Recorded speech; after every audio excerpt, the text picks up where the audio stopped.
আমাদের কৃষকরা কৃষিকাজে দিন দিন হতাশাগ্রস্ত হচ্ছে এবং অনেকে কৃষিকাজ ছেড়ে দিয়ে ঢাকাতে এসে তারা রিক্সা চালাচ্ছে। তা আমরা যদি 9টি উদ্যোগ গ্রহণ করতে পারি কৃষকদের জন্য, তাহলে কিন্তু কৃষক লাভবান হবে এবং কৃষিকাজে কৃষক আগ্রহী হবে।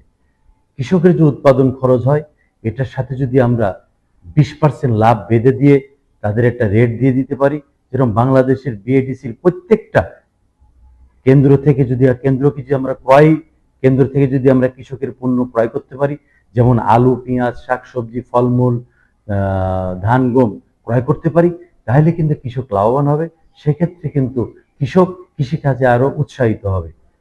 ফসল বীমা বাধ্যতামূলক করতে হবে, কারণ বন্যা, খরা এবং পোকামাকড়ের কারণে যদি কৃষকের ফসল নষ্ট হয়ে যায়, কৃষক যেন মাঠে বসে না পড়ে এবং কৃষক যেন ক্ষতিগ্রস্ত না হয়, এই জন্য কৃষকের ফসল বীমা বাধ্যতামূলক করতে হবে।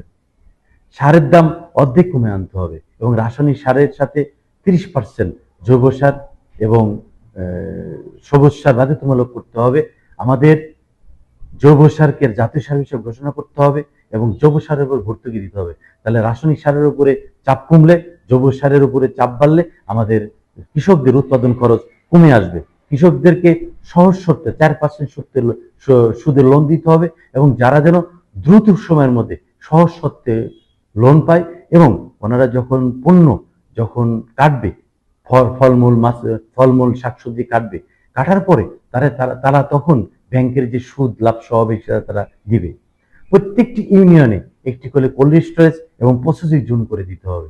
কোল্ড স্টোরেজ প্রত্যেকটি ইউনিয়নে করে দিতে পারলে কৃষকদের যে ফলমূল শাকসবজি যেগুলা নষ্ট হয়ে যায়, আম, তারপরে লিচু, তারপরে পেঁয়াজ, রসুন নষ্ট হয়ে যায়, নষ্ট হবে না, এখানে কৃষক কিন্তু বঞ্চিত হবে না, কৃষক লাভবান হবে। এই জন্য প্রতিটি ইউনিয়নে সোলার কোলেস্ট্রল এবং প্রসেসিং জোন করে দিতে হবে।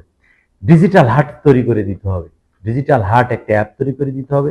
এই ডিজিটাল হাটে অ্যাপে কৃষকরা তাদের উৎপাদিত ফসল নির্দিষ্ট দাম দিয়ে, নির্দিষ্ট পরিমাণ দিয়ে ছবি তুলে পাঠিয়ে দিবে ঢাকার পাইকারি বাজাররা, তারা এখান থেকে দাম কন্ট্যাক্ট করে কিনবে এবং কৃষক লাভবান হবে এবং মধ্যভোগী যে দালালগুলা তারা কিন্তু এখান থেকে তারা বঞ্চিত হবে এবং তারা কিন্তু দালালরা কিন্তু এই কৃষকদের যে ক্ষতি করে, মধ্যখানে থেকে যে তারা লাভ করে সেটা করতে পারবে না।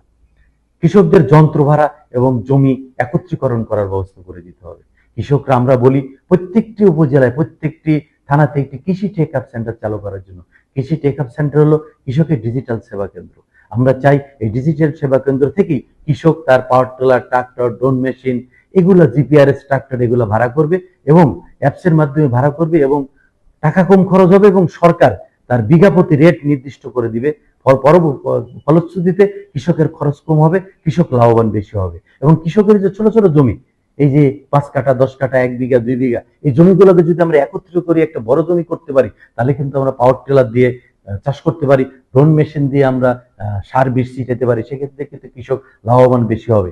কৃষককে ব্যবসায়ী বানাইতে হবে। আমরা যদি কৃষককে ব্যবসায়ী বানাইতে পারি, তাহলে কিন্তু কৃষিক্ষেত্রে লাভ হবে। কৃষকরা কিন্তু ভর্তুকি চায় না, কৃষকরা নীতি চায়, কৃষকরা কিন্তু অনুদান চায় না, কৃষকরা চায় তার উৎপাদিত পণ্যের ন্যায্য মূল্য। আসুন আমরা কৃষকদের সরকারের কাছে অনুরোধ করব, কৃষকদের এই 9টি বিষয় যদি সরকার দ্রুত সময়ের মধ্যে সমাধান করে, তাহলে কৃষক লাভবান হবে, কৃষক লাভবান হলে দেশ লাভবান হবে এবং দেশ লাভবান হলে বাংলাদেশ এগিয়ে যাবে এবং বাংলাদেশের অর্থনীতিতে কৃষকরা একটি গুরুত্বপূর্ণ ভূমিকা পালন করবে এবং বিএনপি চেয়ারম্যান মাননীয় প্রধানমন্ত্রী জনাব তারেক রহমানের নেতৃত্বে আগামী দিনে কৃষিতে বিপ্লব হবে। কৃষক বাঁচলে বাঁচবে দেশ, সবার আগে বাংলাদেশ।